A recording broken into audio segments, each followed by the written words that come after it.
aspirants, welcome to Checklist Shortcuts.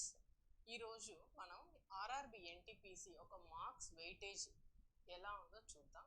So normally మనకు తెలుసు RRB NTPC ఇప్పుడు చాలా మంది ప్రిపేర్ అవుతున్నారు. సో వీటికి సంబంధించి ప్రీవియస్ ఇయర్స్తో మనం కంపేర్ చేసుకొని సో ఏ సబ్జెక్ట్ నుండి ఎన్ని మార్క్స్ వస్తున్నాయి అనేది మనం అనాలిసిస్ అనేది చేయడం జరిగింది.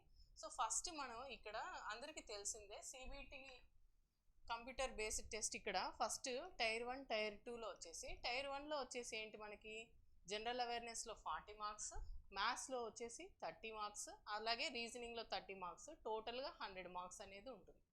ఓకే, ఇది అందరికి తెలిసిన విషయమే. తర్వాత ఇందులో క్వాలిఫై అయిన వాళ్ళు నెక్స్ట్ టైర్ 2లో ఏం రాస్తారంటే general awareness 50 marks, maths 35 marks, అలాగే రీజనింగ్ వచ్చేసి 35 మార్క్స్. అంటే ఓవరాల్గా మీకు 120 మార్క్స్ అనేది ఉండడం జరుగుతుంది. సో ఇక్కడ మనకి ఫస్ట్ ఇక్కడ విషయానికి వస్తే మనకు మ్యాథ్స్, రీజనింగ్ ఇక్కడ ఏంటంటే మనం పజిల్స్ కానీ ఏవైనా కూడా ప్రాబ్లమ్స్ కానీ చేయాలి. సో మనకి సొల్యూషన్ వస్తేనే మనకు ఆన్సర్ అనేది వస్తుంది అనమాట. సో ఇక్కడ అదే జనరల్ అవేర్నెస్ విషయానికి వస్తే నీకు ఇక్కడ కాన్సెప్ట్ తెలియాలి, క్వశ్చన్ టు ఆన్సర్ వస్తే చాలన్నమాట. వితిన్ సెకండ్స్లో మనం ఆన్సర్ అనేది పెట్టేయగలం. ఈ 40 మార్క్స్ అనేది కూడా మనం స్కోర్ చేయగలం అనమాట. కాకపోతే మనం బాగా అన్ని సబ్జెక్ట్స్ చదవాలి. చాలా వాస్ట్గా ఉంది జనరల్ అవేర్నెస్ సిలబస్ మాత్రం. కాకపోతే ఇక్కడ మనం అది ప్రీవియస్ ఇయర్స్లో వెయిటేజ్ ఎలా ఇచ్చారు, మనం ఎలా ప్రిపేర్ అవ్వాలి, నెక్స్ట్ వీటికి సంబంధించిన బుక్స్ ఏం రిఫర్ చేయాలి, ఇందులో మనం ఈ వీడియోలో డిస్కస్ చేద్దాం. సో ఇక్కడ ఏంటంటే ఈ సిబిటి 1, 2 అనే మార్క్స్ అనేది చూసాము. నెక్స్ట్ ఇన్డెప్త్గా జనరల్ అవేర్నెస్ టైర్ 1లో ఏ సబ్జెక్ట్కి ఎన్ని మార్క్స్ ఉన్నాయి అనేది ఒకసారి అనాలిసిస్ చేద్దాం.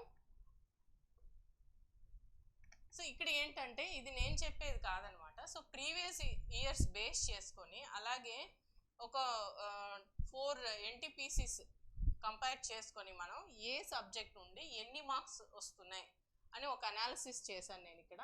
ఇక్కడ చూడండి స్టాటిక్ జీకే. ఇక్కడ స్టాటిక్ జీకేలో వచ్చేసి మనకి ఇక్కడ ఏంటి 10 to 11 మార్క్స్ అనేది రావడం జరిగిందనమాట కంపారిజన్ చేసుకుంటే.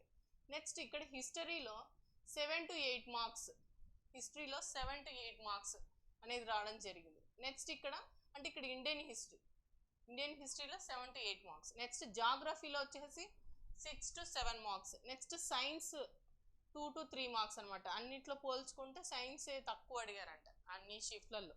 Next current affairs 10 to 12 marks, polity 3 to 4 marks, next computers 3 to 4 marks, next economy 3 to 4 marks అనమాట. ఇవి మార్క్స్ వెయిటేజ్. మీరు ఇప్పుడు గమనిస్తే ఎక్కువ మనకి కరెంట్ అఫైర్స్, అలాగే నెక్స్ట్ స్టాటిక్ జీకే, అలాగే నెక్స్ట్ వచ్చేసి ఇండియన్ హిస్టరీ, తర్వాత జాగ్రఫీ, ఇవి ఎక్కువ మనకి వెయిటేజ్ ఉన్నాయి అన్నమాట. సో మనం ఎలా స్కోర్ బెటర్గా చేయొచ్చు అంటే ఫస్ట్ వీటిల్ని మనం ఫినిష్ చేసామంటే తర్వాత మీకు టైం ఉంటే వీటిల్ని కూడా మీరు ఈజీగానే, పాలిటీలో ఎలా అడుగుతారు డైరెక్ట్ ఆర్టికల్సే అడుగుతారు అనమాట. కంప్యూటర్స్ కూడా ఆల్రెడీ మ్యాక్సిమం అందరూ వాళ్ళ యొక్క గ్రాడ్యుయేషన్ లెవెల్లో కంప్యూటర్స్ ఉంటుంది కాబట్టి అది కూడా ఈజీగానే ఉంటుంది. నెక్స్ట్ ఈ ఎకానమీ కూడా సో కరెంట్ అఫైర్స్ బేస్ చేసుకొని నెక్స్ట్ కాన్సెప్ట్ బేస్ చేసుకొని ఉంటాయి అనమాట.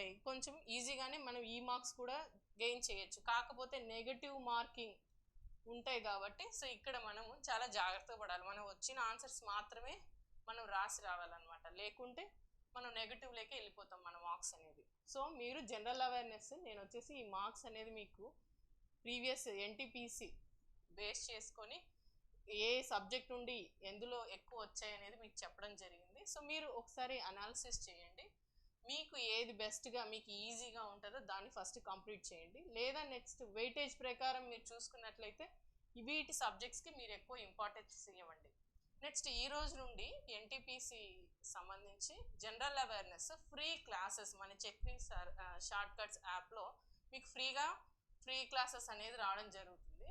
నెక్స్ట్ ఎంసీక్యూస్ ఈ ప్రీవియస్ ఇయర్స్ ఇప్పుడు ఏవైతే మనం డిస్కస్ చేసామో ప్రీవియస్ క్వశ్చన్స్ కూడా ఎవ్రీడే మీకు 9 PM టుమారో నుంచి 9 PMకి మీకు ఈ లైవ్ క్లాస్ అనేది రావడం జరుగుతుంది వైటీ యూట్యూబ్లో.